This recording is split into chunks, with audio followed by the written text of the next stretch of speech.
Hello, I'm Sean Mallen. I'm a Toronto-based communications consultant, a former journalist, and also the producer and host of the Social Purpose Exchange, which is a series of podcasts and YouTube videos and a production of the Goodman Sustainability Group, which has been a leading voice in the concepts of ESG and social purpose ever since 2014.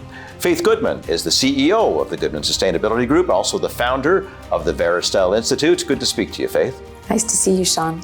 So as I said, you've been dealing in this space for many years, an expert on social purpose and ESG, and even in the past 2 years, you've spoken to something on the order of 200 thought leaders on those subjects, including CEOs. I wonder what you're telling them and what you're hearing from them. One of the main observations is where these conversations start.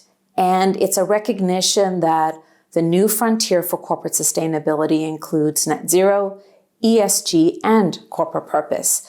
But the hard truth is that some C-suite leaders and board directors have concerns about how these challenges could be translated into opportunities. One of the more compelling themes is that there is a global shift where societal issues are now becoming boardroom issues, compelling firms to consider how to create both shareholder value and societal value. It then begs the question for each brand, what is your sustainable value creation? How do you make that happen?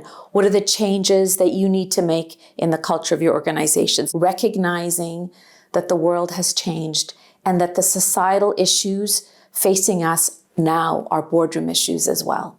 You mentioned challenges and opportunities. So what are the challenges? What are the opportunities? Against a backdrop of ambiguity in terms of where the world is going to go and what societal push will continue to look like for boards and for CEOs, I think the opportunity is that there is a race for talent, for relevance, for competitiveness, and for those brands and CEOs that embrace corporate sustainability, to them belongs a competitive advantage. The interviews that we've done, certainly with CEOs, lend huge credibility to that opportunity, that those brands that have seen the future and have made that leap are already realizing shareholder value and societal value creation, and are understanding that ambiguity is an opportunity, and they're grabbing it. So this must involve a real cultural shift, a shift in thinking at both the board level and the CEO level. That indeed is a second key observation we've made in the sort of global interviews we've had. We call it a leadership mindset that has the ability to see the future and embrace it. And so what we've observed is a group of bold CEOs who have made it a personal mission to be undaunted by this new sustainability frontier. And they're putting their name and their ethos behind huge, bold action. And so I think it is a leadership mindset shift that's required in the C-suite and in the board to move in this direction to consider both shareholder value creation and what does it mean? What does societal value creation look like? How can CEOs think about the DNA of their firm, think about their communities in which they operate, the customers that they serve, and open up value for society? That's the opportunity. That's the innovation. But lately we've been seeing some pushback, haven't we, on the concepts of ESG and social purpose, all in this atmosphere of political polarization, tribalism. I wonder how the movement is reacting to this bit of pushback we're seeing. Net zero, ESG, and corporate purpose are evolving frameworks and models.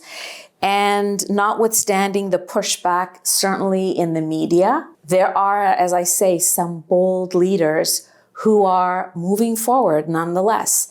The frameworks for ESG are moving in a direction of convergence and more clarity. So just recently, the IFRS announced the ISSB in Montreal. That is a very significant development. So I would say clarity is coming to ESG. Clarity will come to corporate purpose. Clarity is there for net zero. So I think that the rhetoric, the pushback, as you say, is part of the evolution. It's necessary. It's necessary for improvement. It's necessary to help us get to impact. So I would also add one more complementary piece to that, and it's the role of policy. So regulations and policies really do matter. And Canada is moving. Several other countries like France and New Zealand are also moving on bold policy for supply chain, duty of vigilance, for purpose, and for ESG. So I think we'll see more to come, but it's part of the evolution of these frameworks. When you're speaking to these firms, what advice do you give them about making this leap to sustainability? One of the hard truths on that point is the idea of thinking about this new frontier of corporate sustainability through the lens of an ecosystem. And we encourage boards and C-suite to think about inclusivity. And so it's the small and medium firms that are part of your supply chain that also need to think about their ESG and their footprint. It's within your organization, your diversity, equity, and inclusion models, the way that you hire and retain talent, the mechanisms inside a corporation that deal with inequities, inequalities. So it's a broad range of thinking, of strategies that relate both to ESG and to purpose, but under the umbrella of inclusivity and an ecosystem thinking and decision-making approach. We've been talking about the larger firms, but ultimately the grand majority of enterprises in this country, more than 90%, are small and medium-sized operations. Why does this matter to them? The societal expectations are the same, whether brands are large, small, medium, or entrepreneurs. And it's the customers and your employees would rather deal with, work for firms that have a sustainability footprint that's transparent, that's real. So I think the issues are the same, perhaps not as magnified, but they're nonetheless as relevant in the race for talent, in the race for relevance, in the race for competitiveness and longevity for your brand. The advice that I give brands of any size is defining and owning your corporate purpose, which is the umbrella for your net zero and ESG strategies. And getting that right at the outset is the competitive advantage of our time.